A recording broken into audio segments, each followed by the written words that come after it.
I'm going to show you the fastest way to import a large CSV file in MySQL. So this is our CSV file with the following columns: city ID, city name, country ID, and postal code. It has almost 412 records. First we have to go to MySQL and create a table with the name cities.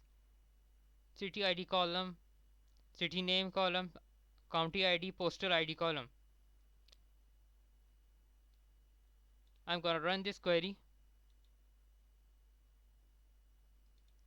and refresh the database one time, and there we have our city table. But for now it is empty as we have not imported the Excel file in MySQL yet. First we have to go to our CSV file, copy it, go to C drive, then go to program data,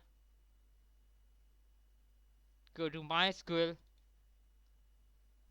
Server 8.2, data folder, and there we have to find our database. In our database we have to just paste our CSV,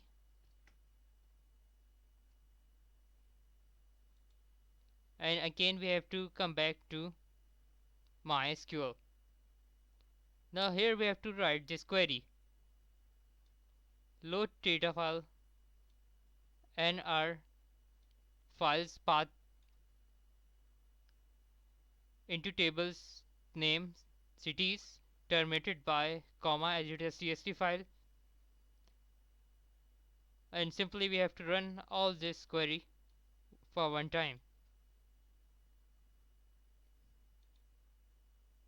And here we can see it is successful. Now we are again going to our cities table one more time, and this time our data has been loaded from the CSV in just 2-3 steps. So that's all for today's video. I hope you like it. Thank you for watching.